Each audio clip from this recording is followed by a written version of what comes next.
হাজার হাজার বছর আগে আজকের ইরানের জায়গায় গড়ে উঠেছিল প্রাচীন পারস্য সভ্যতা।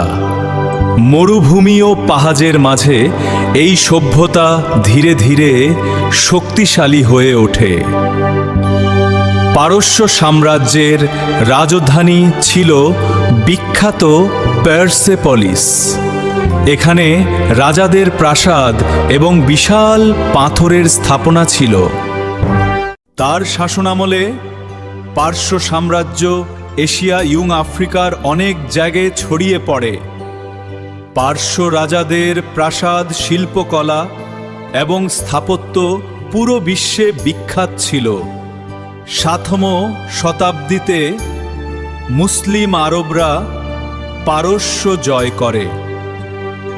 এরপর পারস্যে ইসলাম ধর্ম ছড়িয়ে পড়ে। এই সময় অনেক মুসলিম বিজ্ঞানী, দার্শনিক এবং কবি পারস্য থেকে উঠে আসে।